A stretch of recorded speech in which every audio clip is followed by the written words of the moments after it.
আসসালামু আলাইকুম। আজকে আমরা বিজ্ঞানী থেলিস সম্পর্কে আলোচনা করব। তাহলে চলো শুরু করা যাক। যারা আমার এই চ্যানেলে নতুন, তোমরা প্রথমেই চ্যানেলটিকে সাবস্ক্রাইব করে নাও। চলো শুরু করি। থেলিসের পরিচিতি।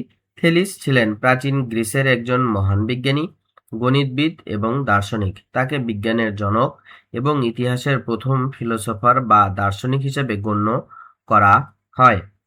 জন্মস্থান ও বাসস্থান।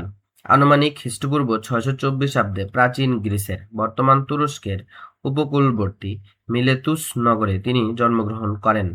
উপাধি: তাকে গ্রিসের সপ্ত মহাজ্ঞানী এর অন্যতম প্রধান মনে করা হয়।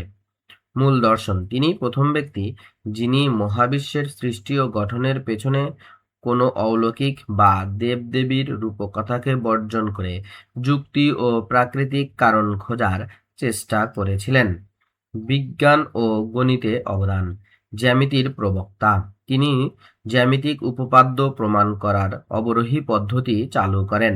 থেলিসের উপপাদ্য: অর্ধবৃত্তস্থ কোণ সর্বদা এক সমকোণ, অর্থাৎ 90 ডিগ্রি হবে।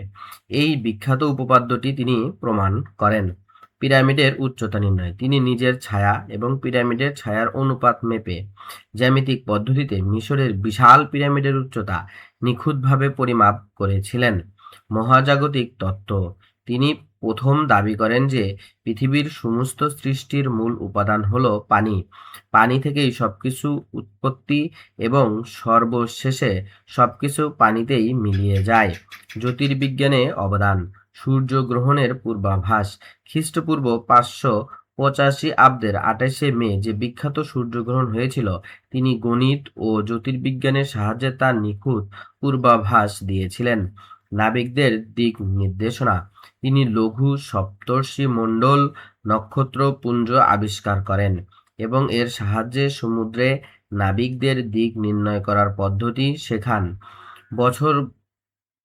বছরের দিন গণনা: তিনি এক বছরকে ৩৬৫ দিনে বিভক্ত করেন এবং ঋতু পরিবর্তন নিয়ে গবেষণা করেন।